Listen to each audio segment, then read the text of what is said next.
Himself. Reproach का मतलब क्या हुआ? सपोज कोई काम कोई गलत कर देता है और तुम उसको अच्छे से डांट दो कि तू तो एकदम बेकार है, तुझे तो करने को ही नहीं आता, तू तो बेवकूफ है, तुझे काम देके तो मैंने गलती कर दी, अच्छे से उसको डांट दो। This is reproach. जहाँ पे अगले बंदे को महसूस होता है यार मेरी शायद बस की नहीं है, इसको रिप्रोच कहते हैं। और जब यही रिप्रोच तुम खुद को करते हो कि यू आर यूजलेस, तुम ही बेकार हो, तेरे से कुछ नहीं होता, तू कुछ कर नहीं सकता, तेरे में इतना वो नहीं है, दम नहीं है, दिस इज रिप्रोचिंग हिमसेल्फ। और ये बहुत केसेस में मिलेगा ऑटो इम्यूनिटी के। जैसे अभी पीछे मैंने हफ्ते 10 दिन पहले अभी एक केस देखा आईटीपी का, वहाँ पे मुझे मिला, पेशेंट से बात करी, अभी पेशेंट ऑटो इम्यूनिटी इतनी आसानी से देते नहीं है, तो उनसे कभी कभी डायरेक्ट क्वेश्चनिंग करनी पड़ती है। तो उस पेशेंट से पूछा कि कहाँ पे गिल्ट या इस तरीके से कुछ थॉट प्रोसेस रहा, तो पेशेंट ने एक स्टोरी बताई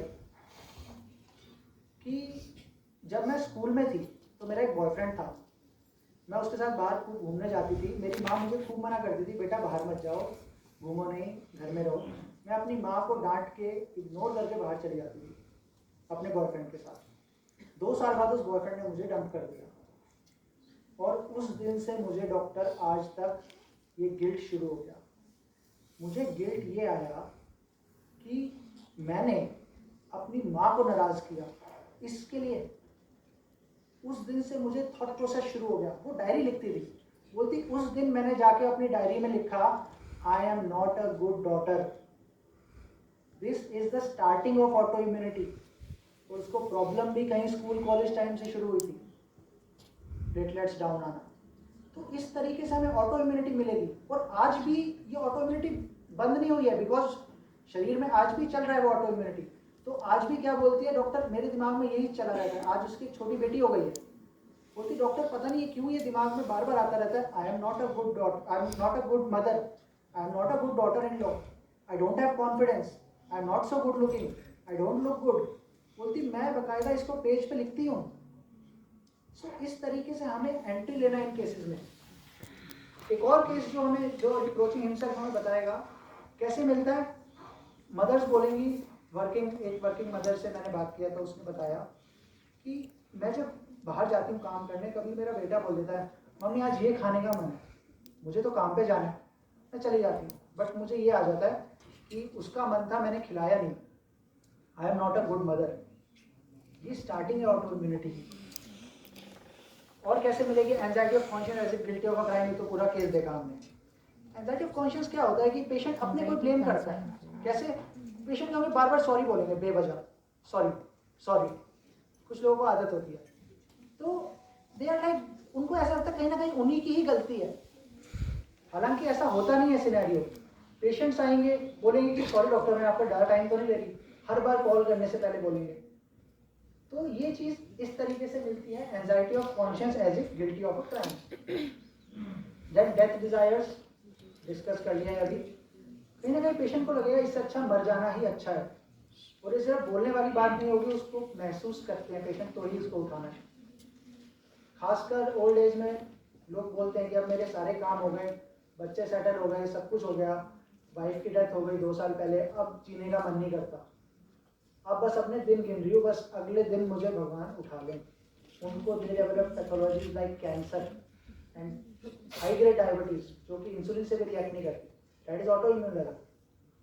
तो इस तरीके से हमें थॉट प्रोसेस मिल सकते हैं। सुसाइडल डिस्पोजिशन तो सबसे सिंपलेस्ट और सबसे इंटेंस एग्जांपल है ऑटो इम्यूनिटी का। Then contemptuous of self. Contempt माने क्या? कंटेम्प्ट हम समझ सकते हैं प्लेटिना से। जैसे प्लेटिना लोगों को देखती है कि भाई ये बड़े लो हैं, मेरे से नीचे हैं, दिस इज कॉल्ड कंटेम्प्ट। अगर तुम अपने आप को ही इसी तरीके से देखो कि I am useless, I am worthless, मैं तो कुछ हो ही नहीं, मेरे से तो कुछ हो ही नहीं सकता, this is you are contemptuous of self. ये जनरली मिलेगा पेशेंट्स में। कैसे? आज खासकर ये इंडियन सोसाइटी में ये प्रॉब्लम है कि पेरेंट्स जनरली जो फादर्स होते हैं वो बच्चों को कैसे डांटते हैं, तू कुछ नहीं कर सकता जिंदगी में, तेरे से कुछ सही नहीं होता, तू बेकार है एकदम, तू नहीं कर पाएगा। तो वो इस तरीके से डांटते हैं। और जो इम्प्रेशनेबल पीपल होते हैं, जो लोग वीक विल्ड होते हैं, वो इस इम्प्रेशन को ले जाते हैं तो जो मेरे पास केस आया था वो बोलता है, वो 35 साल का हो गया, बोलता है डॉक्टर क्या करें, आज भी कुछ करने जाओ तो एक फीलिंग जरूर आती है तू नहीं कर पाएगा, शायद तेरे से नहीं होगा शायद। This is contempt of self, we receive thuja medicine. तो इस तरीके से भी हमें मिलेगा। लैक कैनाइनम को जाके देखोगे तो बहुत ऑटो इम्यूनिटी मिलेगी। लैक कैनाइनम की मटीरिया पढ़ो, उसको रिवर्स रेपेटाइज करो, हर जगह ऑटो इम्यूनिटी मिलेगी लैक कैनाइनम में। Then delusion she is worthless. इसका एक केस आया था मेरे पास। वो lady around 62 years old, and वो मुझे बोलती हैं कि जब से मेरी रिटायरमेंट हुई है, जब से मैंने जॉब छोड़ा है, तब से मुझे लगता है कि मैं निकम्मी हो गई हूँ। मैंने बोला क्या मतलब निकम्मी हो गई? बोलते जॉब पे जाते थे, 10 लोगों से बात होती थी, कभी एप्रिसिएशन मिलती थी, कोई बोलता था यार तूने बड़ा अच्छा काम किया है, अब कोई कुछ नहीं बोलता। मुझे वैल्यूड फील नहीं होता जब से मैंने जॉब छोड़ी है, एंड प्रॉब्लम स्टार्ट हो रही है। This is delusion, she is worthless, that I have lost my value, I am worthless. This is again thought process directed against yourself. Then delusion sinned away his days of grace unpardonable. इसमें एक element रहेगा कि मैंने पाप किया है, sin is पाप। Unpardonable is मुझे इसकी माफी नहीं मिलेगी, ये जो मैंने पाप किया है भुगतना ही पड़ेगा और इसकी कोई माफी नहीं है। एक केस था मेरे पास जॉइंट इश्यूज का, उसमें लेडी ने मुझको ये बताया था। उसको जॉइंट प्रॉब्लम तब से शुरू हुई जब से उसने अबॉर्शन कराया, सेम हिस्ट्री में। बट इस लेडी ने गर्ल चाइल्ड अबॉर्ट कराया क्योंकि उसके ऑलरेडी 2-3 लड़कियां थी, उसको नहीं चाहिए थे अगला गर्ल चाइल्ड, तो उसने सेक्स डिटर्मिनेशन करा के उसने उसको पेट में ही मरवा दिया। और उसके बाद वो पड़ गए बीमार, और आज तक वो बीमार ही है। और उसके दिमाग में ये चीज़ आ गई कि मैंने ये पाप किया है, अब इसकी तकलीफ मुझे मिलेगी, और जो मुझे आज ये इतनी तकलीफ मिल रही है, this is because of that only, because मैंने पाप किया है। और ये जो पाप वाली फीलिंग है, इसमें हमेशा डर का कंपोनेंट रहेगा, एज अपोज टू जो हमने देखा अभी। वहाँ पेशेंट ने ये नहीं बोला कि मुझे, वहाँ पेशेंट से ये क्लियर किया गया था कि ये पाप तो नहीं लग रहा आपको कि आपने कोई पाप किया, इसका पनिशमेंट मिलेगा। बोलती नहीं, पनिशमेंट नहीं लगता मेरे को लगता है कि मैंने किसी की जान ले ली है बस। So that was murdered someone. सिंड में क्या बोलेंगे कि मैंने पाप किया, मैंने कुछ गलत किया है, और ये चीज उनको खाती रहती है कि मैंने गलत किया, और कहीं ना कहीं इसकी माफी नहीं है। फिर एक और केस मुझे याद आता है, ये मेरा केस नहीं है, सर का केस है। इससे मुझे ध्यान आता है कि एक जो हिस्ट्री मिली थी दैट वाज कि जो पेशेंट थी उसकी एजेड ग्रैंडमदर थी जिनको डेमेंशिया था। She was around 92 years old, तो उनको डेमेंशिया था। और जो डेमेंशिया वाले लोग होते हैं ओल्ड एज में, दे डोंट रिस्पॉन्ड। तुम उसको कितनी बारी बोलो कि अरे उठ जाओ डायपर पहन लो, ये कर लो, दे डोंट रिस्पॉन्ड। पेशेंट को गुस्सा आ जाता था, ये सुनती क्यों नहीं है मेरी ग्रैंडमदर, और वो अपनी ग्रैंडमदर के ऊपर चिल्ला देती थी। पेशेंट बताती है एक बार तो मैंने अपनी ग्रैंडमदर को स्लैप ही कर दिया था कि तुम्हें समझ नहीं आता, तुम्हें कितनी बार बोलना पड़ेगा। और ये बहुत पुरानी बात है, आज जब उसकी ग्रैंडमदर नहीं रही, आज वो उसको रिकॉल कर करके बोलते हैं ये गिल्ट मेरे साथ रहता है कि मैंने तब बहुत गलत किया अपनी दादी के साथ। So this is delusion सिंड। Patient तुम्हें बहुत बताएंगे, ढूंढने जाओगे ऑटोइम्यून डिसीज में जरूर मिलता है ये। सो ये रूब्रिक्स ध्यान रखना है। देन ये 2 रूब्रिक्स रीड करो। Delusion, she is poisoning people, and delusion giving wrong things to people causing their death। दोनों में दवाई सल्फर दी है। दोनों रूब्रिक्स एक ही फीलिंग रेडिएट करते हैं, क्या कि मैं कुछ दे रही हूँ, मैं कुछ कर रही हूँ जिससे अगले का नुकसान हो रहा है। ये फीलिंग रेडिएट हो गई दोनों रूब्रिक्स से। इससे मुझे केस याद आता है, जब मैं अपने सेकेंड ईयर में था तो मैंने एक एडवांस्ड रूमेटॉइड आर्थराइटिस का केस देखा था। Lady was around 65 years of age, उसको पूरे जॉइंट्स में रूमेटॉइड आर्थराइटिस पूरा स्वॉलन था, एंड इवन डिफॉर्मिटीज भी आ गई थी। तो उस वक्त जब मैंने ये केस देखा, सेकेंड ईयर में था मैं, उस लेडी ने मुझे पूरी कैलकेरिया की पिक्चर दी। फोरबोर्डिंग्स थे, डरी हुई थी, चिंताएं थी, वीक थी, चिली थी, थर्स्टी थी, पसीना आता था। मतलब मुझे टेक्स्ट बुक कैलकेरिया मिला था उस लेडी में।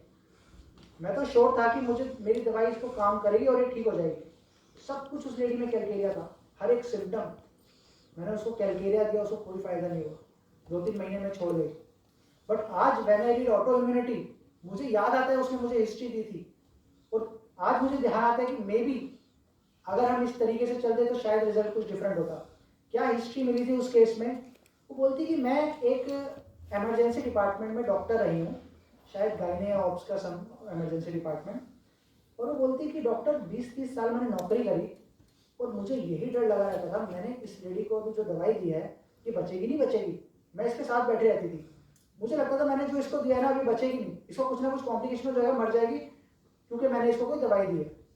उस वक्त क्योंकि तुम्हें पता नहीं होता, तुम ऑटो इम्यूनिटी इग्नोर कर देते हो and you jump on to the disposition. अभी डिस्कस करेंगे अभी आगे कि क्यों ऐसा है कि डिस्पोजिशन पे इतना फोकस नहीं करना ऑटो इम्यूनिटी में। Then delusion he is a failure. This is again a thought process directed against self. इसको लेके एक एंकाइलोजिन का केस मुझे ध्यान आता है। उसको पूरा बैक स्टिफनेस था एंड वो झुक के अपना लेसेस भी चेंजेस आल्सो। पेशेंट से हिस्ट्री लिया तो मिला कि पेशेंट बताता है कि when I was in school and college मैं टॉपर था, हर कोई बोलता था ये जिंदगी में कुछ ना कुछ करेगा। बट आफ्टर कॉलेज क्या हुआ कि मुझे जॉब ही नहीं लगी, मैं इधर से उधर धक्के खा रहा हूँ 2 से 3 साल तक, कभी कहीं कभी कहीं। उस वक्त मेरे दिमाग में ये आ गया, यार तू तो फेलियर है, तू तो बेकार ही निकला, तू तो है ही नहीं जो तू सोचता था। सो उसको मेडिसिन दिया गया कैलकेरिया सल्फ, जिससे वो रिकवर हुआ। तो इस तरीके से हमें ऑटो इम्यूनिटी मिलती है। Then delusion she has committed a crime, delusion she is a criminal, कि मैं कुछ गलत कर रही हूँ, मैंने कुछ बहुत गलत कर दिया है। Then delusion that he cannot succeed does everything wrong.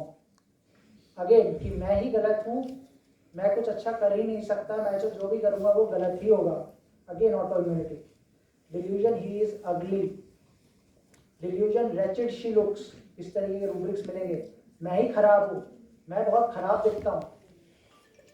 So इस तरीके से हमें और भी ऑटो इम्यून रूब्रिक्स मिलेंगे। आपको सिर्फ कॉन्सेप्ट पकड़ना है और फिर जब आप मटीरिया मेडिका पढ़ोगे, जब रेपर्टरी पढ़ोगे तो अपने आप लोकेट कर लोगे यार ये ऑटो इम्यून है, because this is thought process directed against self. अब आते हैं इस बात पे कि हम ऑटो इम्यून डिजीज पे ऑटो इम्यून रूब्रिक्स क्यों पिक करते हैं। अगर हमारे पास कोई केस आता है generally cold cough, repeated cold cough का, हमने देखा बच्चों के केस में माँ आके बोलती है कि हमें इम्यूनिटी की दवाई चाहिए, और हम भी पेशेंट का डिस्पोजिशन लेके क्या करते हैं, इम्यून सिस्टम को स्ट्रेंथन कर देते हैं। Basically disposition remedies are what, they are strengthening your immune system, ताकि तुम्हारा इम्यून सिस्टम, तुम्हारा फाइटिंग सिस्टम इतना अच्छा हो जाए कि तुम कोल्ड कफ, कोई भी वायरस, कोई बैक्टीरिया हो, तुम्हें फर्क ना पड़े, और पेशेंट रिकवर भी करते हैं। But what is happening in auto immunity? Auto immunity पे इम्यून सिस्टम ही तुम्हारे अगेंस्ट है। तो अगर यहाँ पे हमने डिस्पोजिशनल रेमेडीज दी तो वो एग्रावेट करती हैं, because you are strengthening your weapons, you are strengthening your army by giving disposition remedies, और वो आर्मी तो तुम्हारे अगेंस्ट है। इसलिए हमने देखा है कि जो छोटी मोटी डिजीज होती है वहाँ हमारी कैलकेरिया पल्सरिला वंडरफुली काम करती है, बट वहीं जब सीवियर पैथोलॉजी लेकर आया, वही सेम सिम्टम देख के जब कैलकेरिया पल्सरिला देते हैं, इट डजंट वर्क, बिकॉज वहाँ पे समथिंग डिस्ट्रक्टिव हमें पिकअप करना है। पहले तो ऑटो इम्यूनिटी रिवर्स करनी है। लॉ ऑफ सिमिलर तो लॉ है, उसने काम करना ही करना है, बट तुम किस लेवल पे लॉ ऑफ सिमिलर लगा रहे हो ये इंपॉर्टेंट है। क्या तुम उस जॉइंट पे लगा रहे हो, जैसे कि रस्टॉक्स, अगर जॉइंट पेन के लिए रस्टॉक्स दिया, उसने काम करना है, वो अभी के लिए पेन को बेटर कर देगा, पेशेंट को दवाई देके रिलीफ आ जाएगा, दिन में 4 बार दोगे, हाँ डॉक्टर थोड़ा बहुत रिलीफ है, बट ओवर टाइम ये रस्टॉक्स काम करना बंद कर जाएगी, क्योंकि तुमने लॉ ऑफ सिमिलिया सिर्फ एक पर्टिकुलर की तरफ लगाया। इस केस में हमें लॉ ऑफ सिमिलिया लगाना है at the level of auto immunity. Once auto immunity is reversed, तो हम बाद में पेशेंट को, अगर उसको कोई छोटी मोटी प्रॉब्लम्स होती है, then we go on to the disposition, but first treat auto immunity. तो इस तरीके से हम ऑटो इम्यून केसेस को डील कर सकते हैं। आगे डॉक्टर विधान भी आपको और केसेस दिखाएंगे जहाँ पे ऑटो इम्यूनिटी रिवर्सल हुआ है, पूरा सेम मेथोडोलॉजी यूज करते हैं।